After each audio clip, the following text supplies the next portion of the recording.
You're watching Business Access TV. Business Access. Business Access. Business Access. Business Access. You are watching Business Access TV. Business Access TV. Serious about business. Serious about business.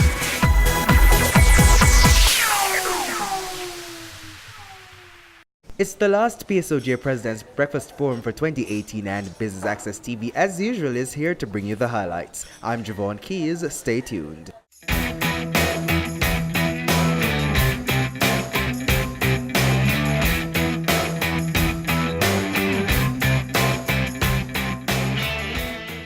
Mr. Mitchell, so tell us about the theme for this morning's breakfast. The theme for this morning's session is citizen security as a tool for effective crime management.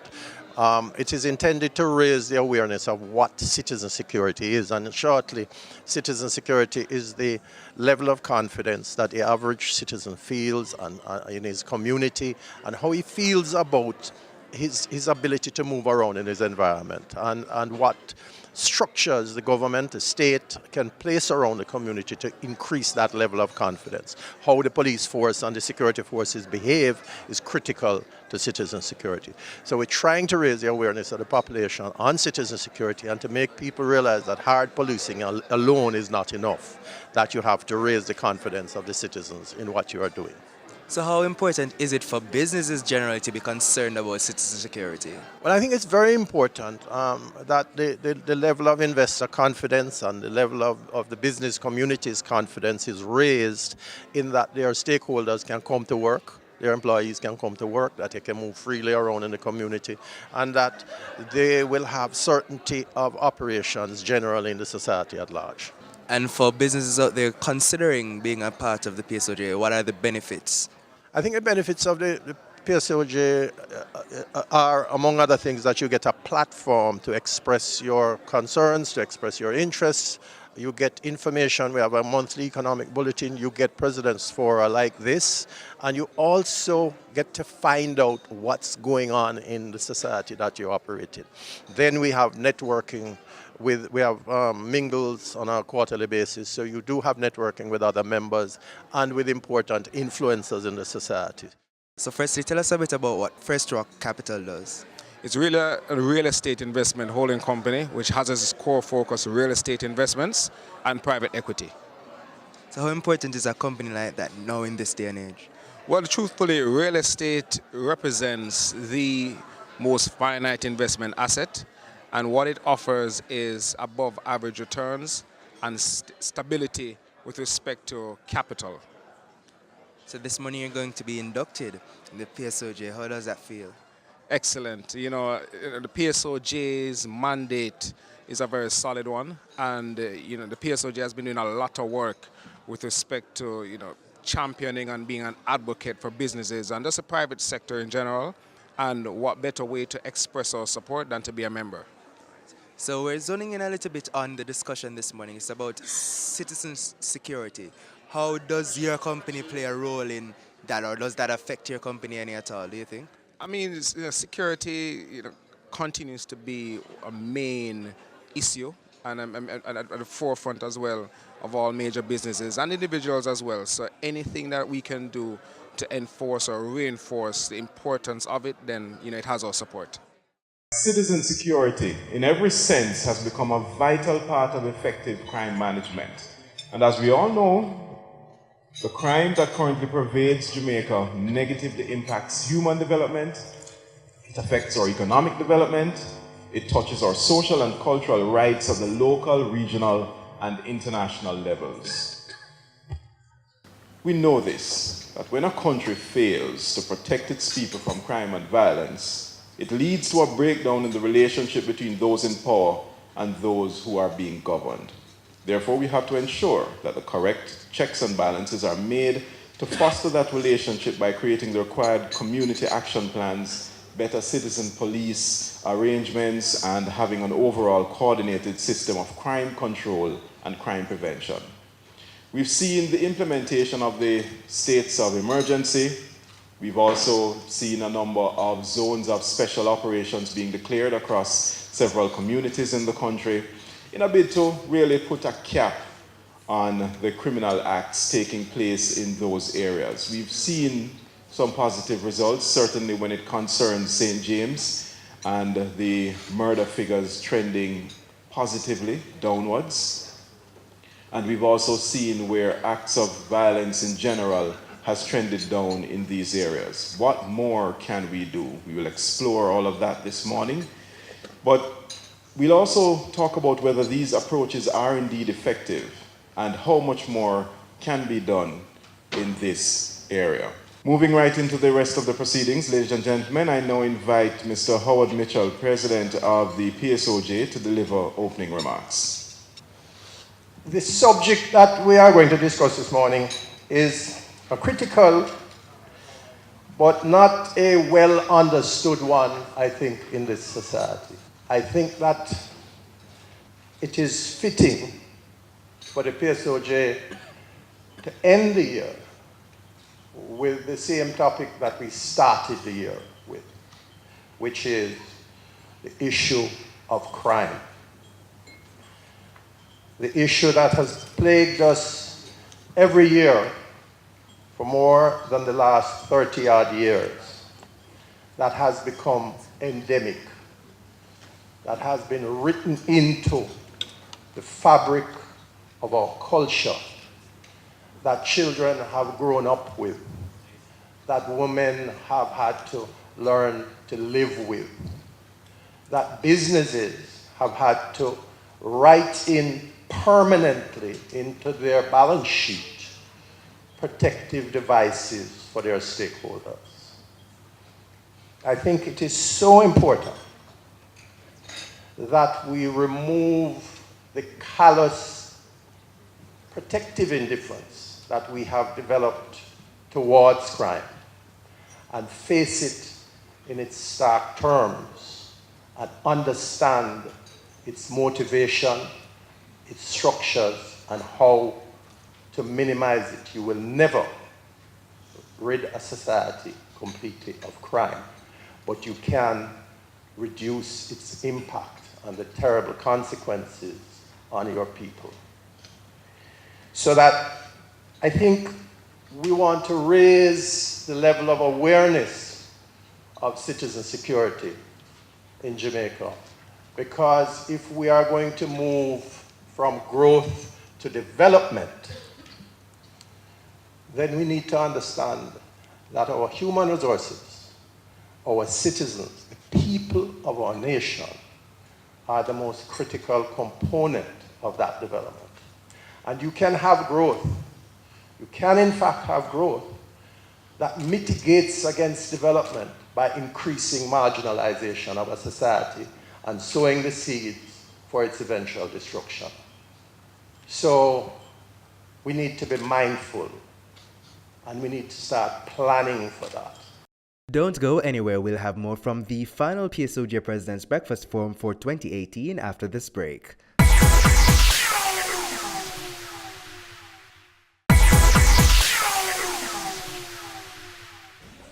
Thanks for staying with us. If you're just joining us, you're tuned in to BATV's coverage of the final President's Breakfast Forum for 2018. Let's head to the stage. I now invite our president, Mr. Howard Mitchell, to make his way to the podium to present the certificates to our new members. So, our first inductee today has joined us as an individual member. Please join me in welcoming Nadine Burrows-Siaga. Nadine has managed Island Broadcasting Services Limited, better known as KLAS-FM. She has also worked with National Supply Company Limited, Stewart's Auto, Silver Star Motors, T-Tech Limited, and Prime Sports. 876 on the go. One of our new corporate members, to allow commuters to book cabs and make payments online, making transportation more secure for passengers and also for drivers. Bumblebee Digital Agency, specializing in targeted Wi-Fi advertising, digital marketing, social media management, and integrated marketing campaigns. The company has been reinventing how regional partners connect with their audience through its team of professionals and innovative concepts. First Rock Capital Holdings, an easily understood business model. By owning and managing properties that generate income, developing these properties and selling them for financial gain. Green Solutions International is a regional company created to advance energy and environmental sustainability throughout the Caribbean, with the goal of enabling energy-sufficient communities. Green Solutions International, welcome to the PSOJ. Michael University College. Joining us as a corporate member, Michael University College is the oldest teaching institution in the Western Hemisphere and continues to produce graduates who are critical thinkers and prepared to make an impact locally, regionally, and internationally. The Regis franchise is another corporate member being inducted this morning.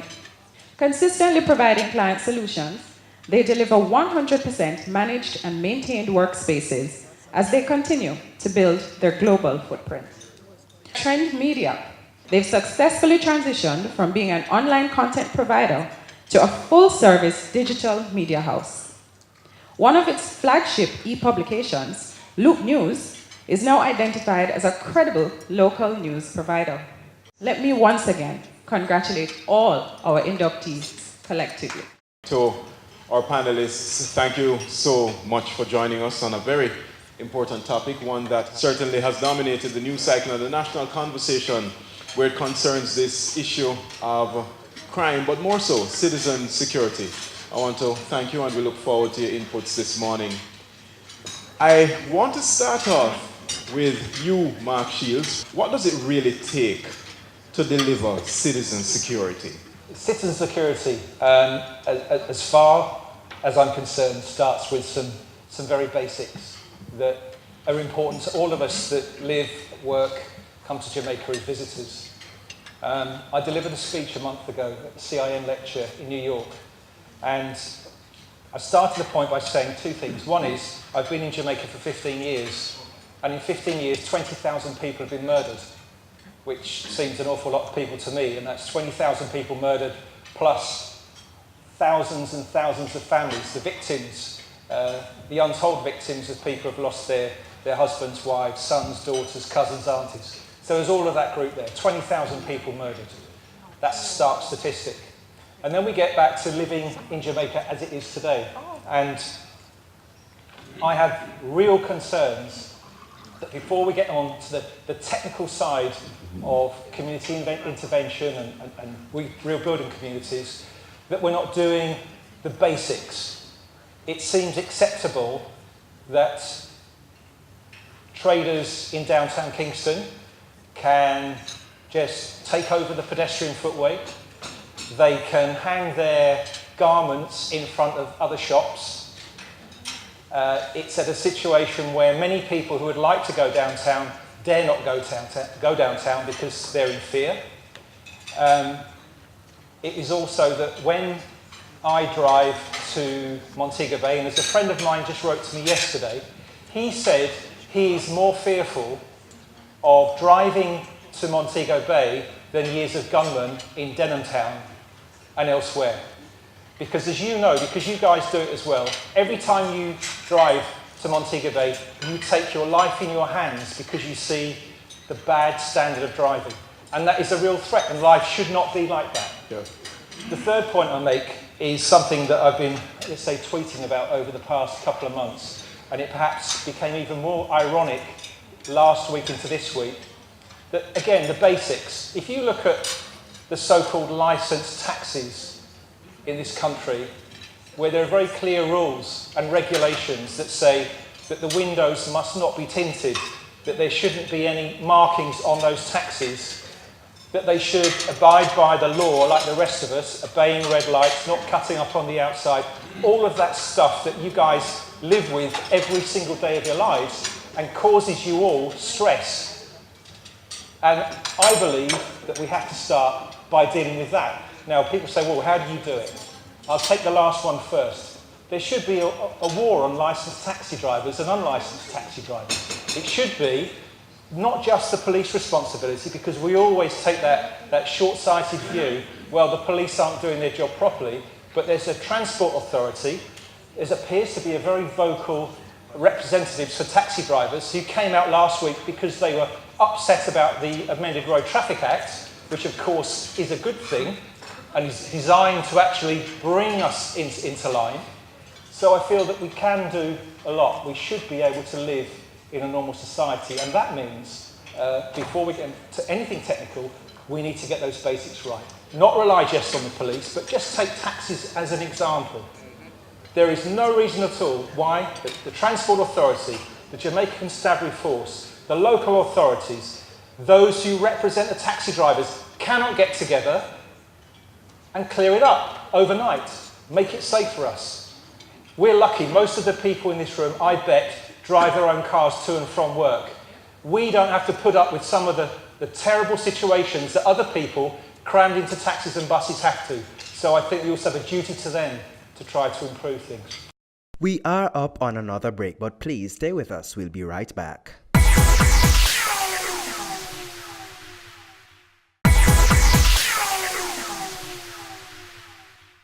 Thanks for staying with us. Here are more highlights.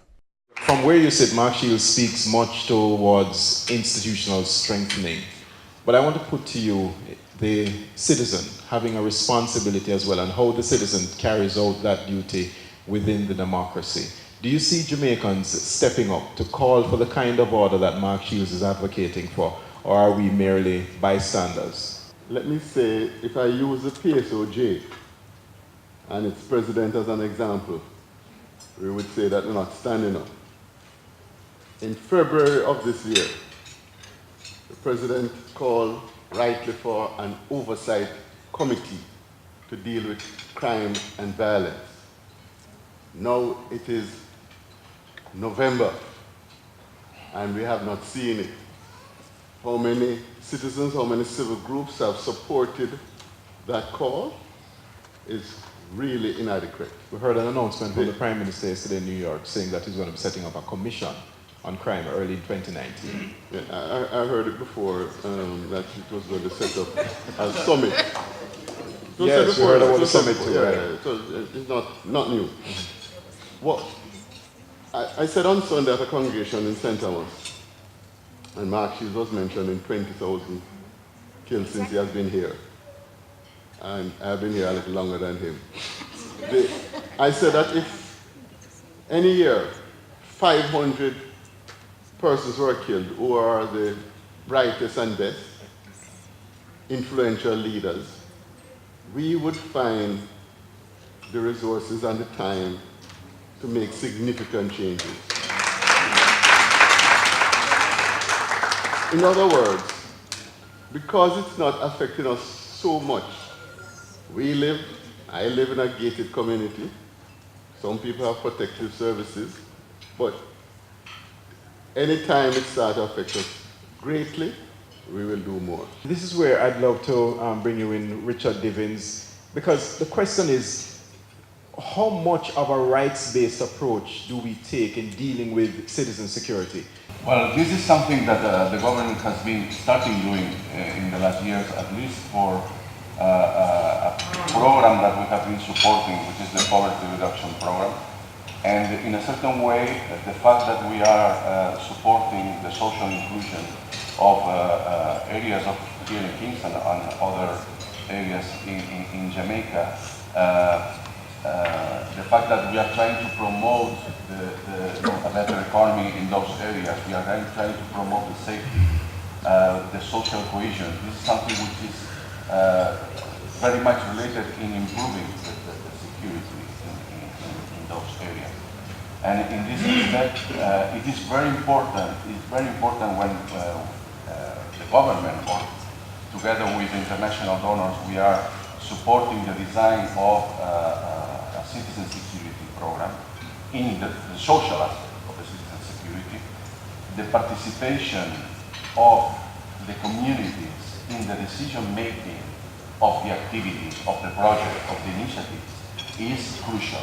Without the participation of the civil society, without the participation of the community, it's impossible to take ownership. We need the commitment of the people. The question is, what are they committing to? especially when they already think that it's a sort of a one man against the world situation. The rest of the society is against them. They are there ensconced in their own,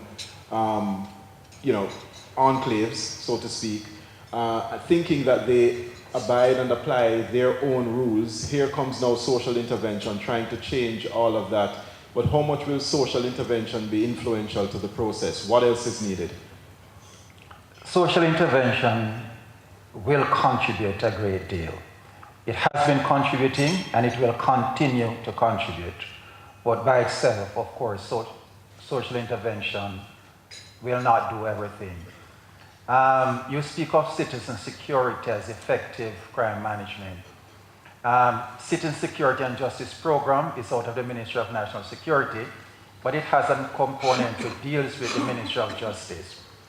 When we look at social development, we have to speak of citizen security, yes, but we have to speak of justice.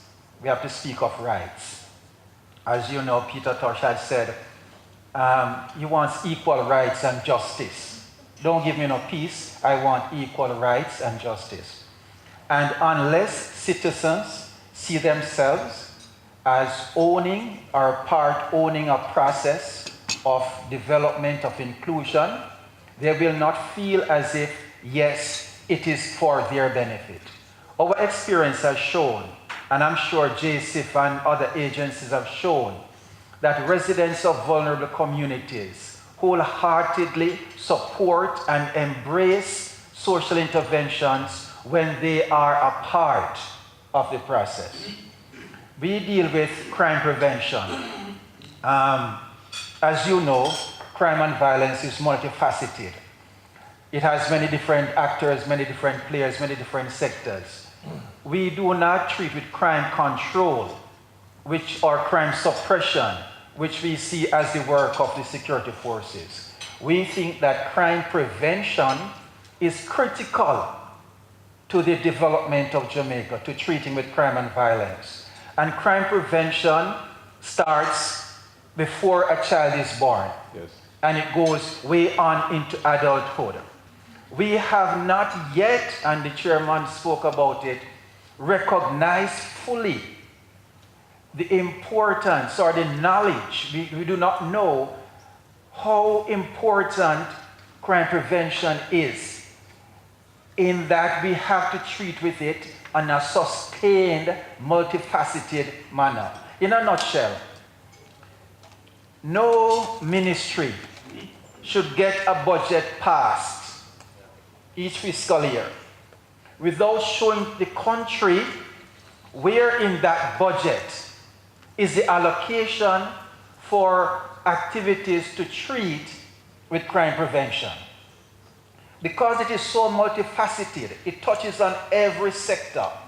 Every sector has a role to play.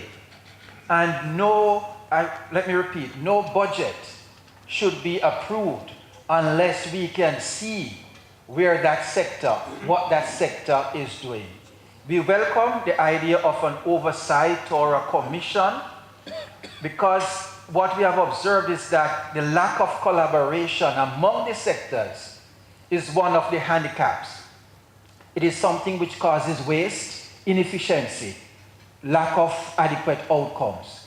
And until the government can have a robust, very robust mechanism, institutional arrangement to ensure that there's collaboration between education, health, national security, all of these sectors working in their own way, but at the same time, designing together, implementing together, evaluating together.